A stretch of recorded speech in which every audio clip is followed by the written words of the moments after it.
we have a new podcast coming your way, and it is a podcast that's going to be all about assessing. It's not going to be the length that you're used to maybe on some of the podcasts I do, but it is hosted by and it is brought to you by the Assessor's Office. So the man sitting across from me, I'm going to let him introduce himself real quick. Okay, Jim, thank you so much for doing this, first off.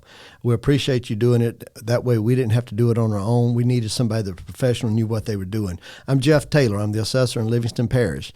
And our goal is to make sure that every week, 2 weeks, 3 weeks, somewhere in there, we're going to put out information about what goes on in the assessor's office so you can know what we're doing in the office. We feel that transparency is number one of what you need to do to make sure your office is right. A lot of people think, okay, the assessor's office, they do this, they're not being fair, they got friends and everything. That's not what we do. We want to make sure that we are fair and equitable in all of our assessments. We want to make sure that if you're talking to your friends at the picnic, that your assessment is on the same basis as everyone else. So that's our goal. Yes. And we set out to do that. We've got some, the reason our podcast is going to be short is because, believe it or not, the assessor's office is not that exciting.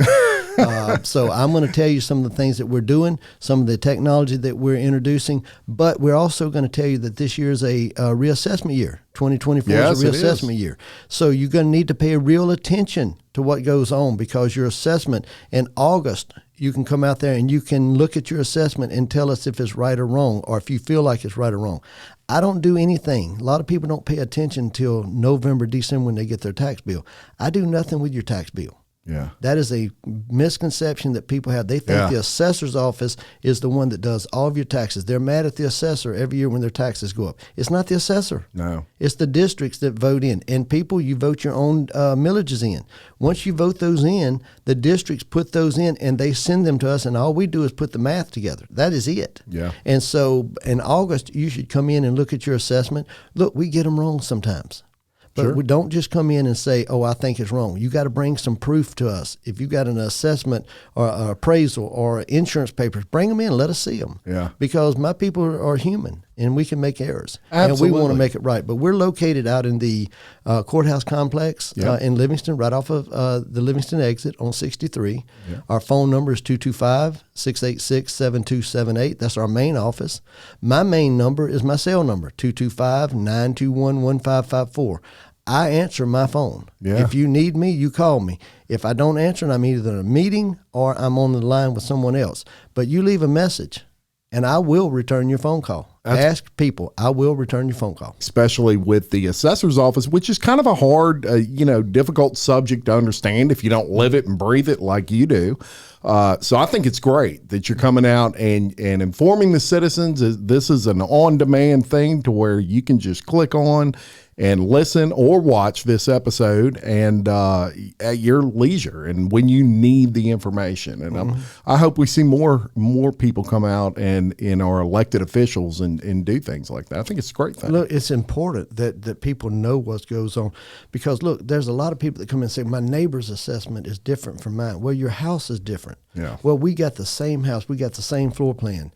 Oh yeah, he's got an extra bedroom. Well, that extra bedroom is 12 by 12. Yeah. That adds to the assessment. Sure. All of those things go into play. Yeah. And so we're less than 200 structures in the parish that we haven't put a tape measure on. Yeah. This That's is amazing. Pretty cool. Yeah, look, it's took us 12 years, but we've made sure that we're putting that information on. Yeah. And because that's how you're going to know if your assessment is accurate. We do it by sales and we do it by square footage. If I don't have the correct square footage, I cannot assess your property. Right. And I can promise you, if my mother is on, guys, I'm going to put everybody on the way they're supposed to be on. Yeah. We make errors, but we are there to fix it. If it's an error on our part, we're going to fix it. Yeah. If it's not an error on our part, we're going to stay with it.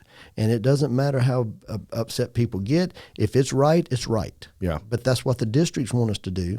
That's what you, Jim, want me to do. Yep. And that's what my family expects of me to do. Do it right. That way when you leave, my children can say, when my daddy was there, he did it right. That's right. That's my goal. And fair.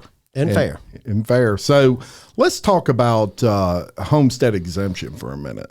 And one thing that I really like about the Livingston Parish Assessor's Office is that you can go online to do your homestead exemption? Absolutely. File all that? You close on your house, and within a couple of days, you can go and they got to file it. They got to take it to the clerk court's office and file it. Sure. But once they file it, you can go online and do your homestead exemption. You go to livingstonassessor.com. And it's got all of our website and everything information. All of our forms and everything are on there. Homestead is one of them. You fill out your homestead. It's easy. It takes about 1.5 minutes, 2 minutes to fill it out. Yeah. You can also drive out to our office if you want to. Yeah. Okay. Again, you're going to walk into a glass door. You're going to walk to the front counter. Not a lot of excitement there. You're going to get more excitement going on the computer, but you're welcome to come. We want you to come out there if you want to. Sure. But you can do your online. You can do your freeze forms. Over 65. People that are over 65 and make less than $100,000, we have freeze forms. Your assessments are froze. You would not believe how many people we still have. We've sent out mail outs. We have done billboards. We've done everything we can. And there are still people that come in and say, oh, I didn't know about that. Yeah. If you've got somebody that you know that's over 65, tell them to call in. We'll qualify them or not qualify them. Yeah. They just need to know that they can come in there because, look, a reassessment year, this year is going to make a huge difference in your assessment. Right. Because what we're looking at in talking to real estate agents and talking to closing attorneys, talking to appraisers, get ready for it because Livingston Parish, the values are going up 40% is what some people are saying. Yeah. Now, that's not everybody. Sure. But some people are going to get this jolt that they're going to see. And I want you to know sooner than later. A lot of people say, oh, don't tell people that. They're going to get scared. That's what the numbers are. I use the numbers that the state tells me I have to use. Yeah. It's not like that I can play around with these numbers and not do them. Right. I can't just sit there and go, it's not like the old days where they'd say, I'm just not doing that. Yeah. I have a job that I've got to do. And Right. if the values of the properties have went up, I've got to put them in that value. That's right. And it's a double-edged sword because people may be of course, nobody likes to pay taxes and we all have to, but people's houses will go up in value, but they don't want to pay any more tax. And hey, your house increased. But they shouldn't, Jim, because what's supposed to happen is the districts are supposed to lower their millages and take a little bit for inflation. Yeah. But what happens as soon as I do my job and you have this jump of 10, 15, 20, 30%, whatever it is, they keep their millages at a maximum. So that means they're getting 10, 15, 20, 30%, 40% increase in their budget. Right. That's not the way it's supposed to be. Yeah. The law says that they're supposed to lower their millages, but in the same law it says at the same meeting they can go back and roll their millages forward to the maximum. Right. How many of them you think lower them? I can tell you, I've been here 24 years and it hasn't been many. I can tell you the assessor's office does. Yeah. We do not take our maximum. We haven't taken our maximum in years. Wow.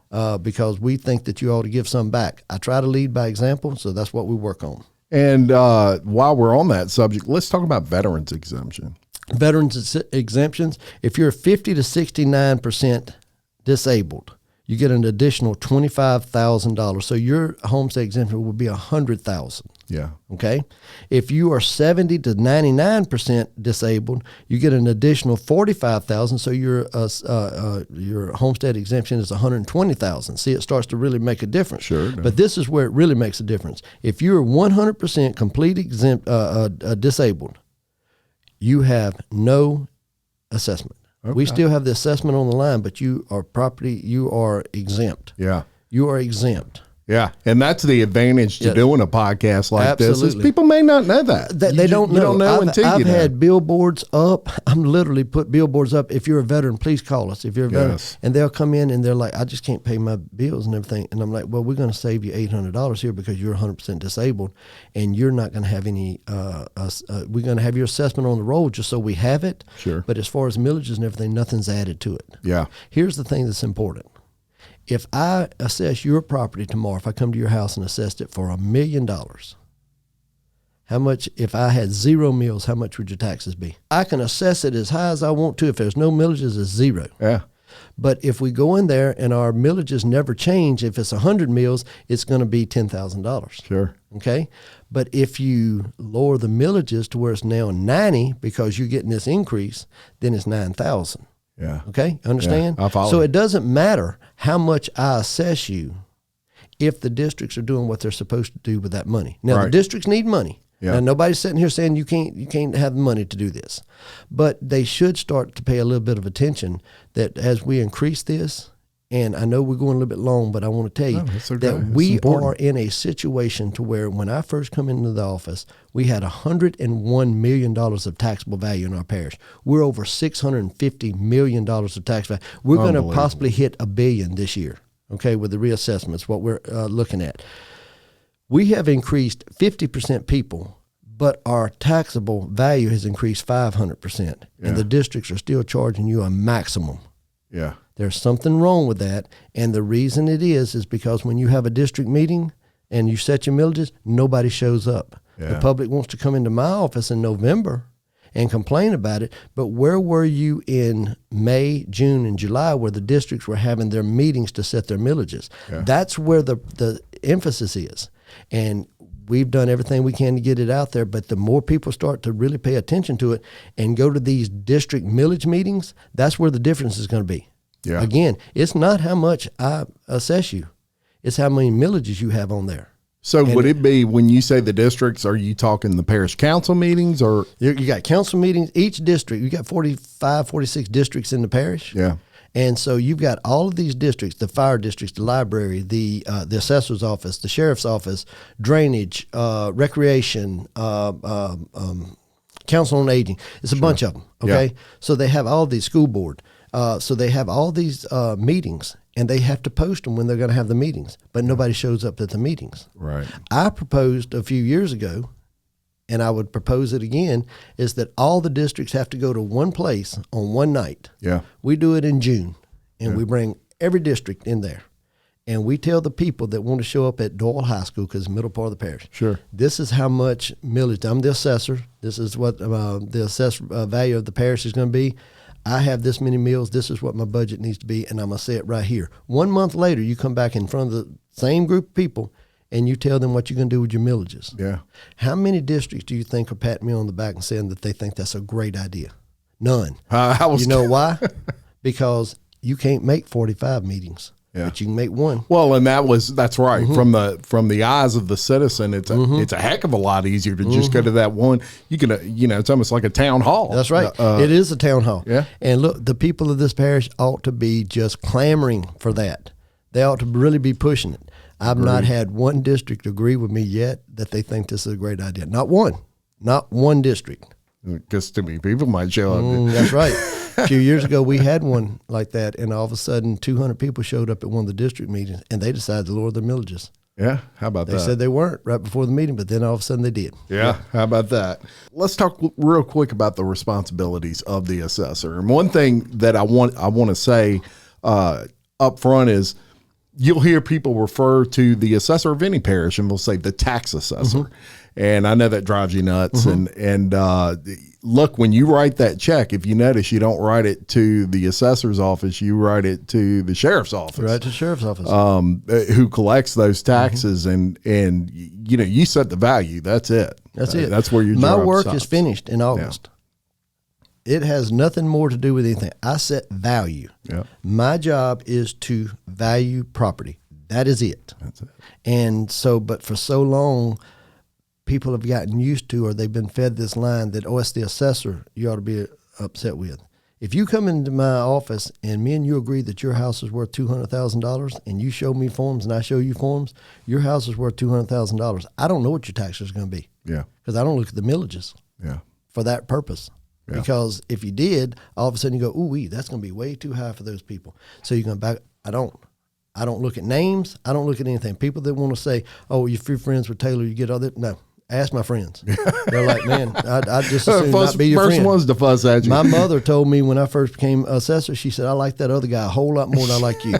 I'm going to do it fair. I'm going to make sure that our elected officials who are voting on these things, they're absolutely, when you get elected, my people go out and we look at elected officials' homes, and we make sure that we made no mistakes on their house. First of all, for them, to make sure that they don't end up in the paper. Sure. Second of all, to make sure that they're not accused of being a friend of Taylor. Yeah.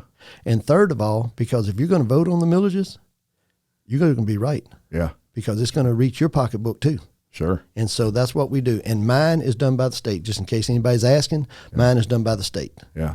They come in and do mine for me. Very good. Yep. Very good. One of the things we're going to be talking about is our technology. We're starting a new software program. We started at the beginning of this year, and we're excited about that. Real good things coming to that. 100%. A drone program. Our drone program is taking off.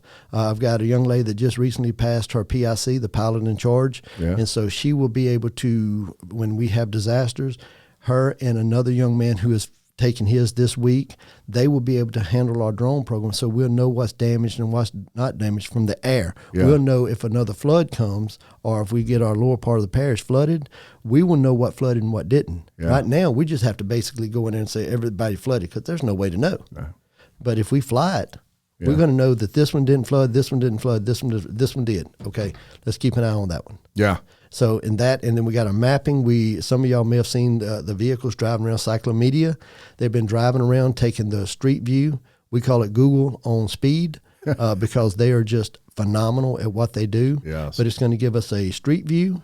We've got our flyovers that we were doing every year. We went to once every 4 years now. Yeah. So we're going to have a flight view. We're going to have a street view, and we're going to have a drone view of all the properties and everything. And these drones are not going to be invasive. Now, our job is not to be invasive, but it's to get information that we just can't get. Top of technology y'all been for a while now. Yeah. And that technology saves taxpayers money. Absolutely. It costs you up front, but look, when they have me teaching, this week we're in conference, and they have me teaching an education class. Livingston Parish teaching an education class. How about that? Okay, why can't we be the best? Why can't we be the best? For so long, we have taken the seat that said, well, we're just Livingston. Why can't we be the best? They have me teaching about the technology that I'm starting with the drone program. Yeah. They have me teaching. That means if I'm teaching, no one else has it. That's right. No one else has it. That's right. Livingston is the first to have the drone program. On the forefront. Why can't we be the first? We can be. Why can't we lead instead of, always accepting the fact that Baton Rouge or Ascension or someone else gets it? Yeah. Why can't we be the ones that say, we want it? I And agree. go out there and get it. That's right. Okay. I love it. I love it. We can be number one. Yes, we can. Throw that out there. Well, thank you for doing this. You are in the forefront of podcasting now with what you're doing here, keeping the parish residents informed here in Livingston Parish, and we really appreciate that. And we look forward to doing a lot more of Assessing Livingston Parish with Jeff Taylor, so you can keep us informed. Thank you. Thank you, Jim.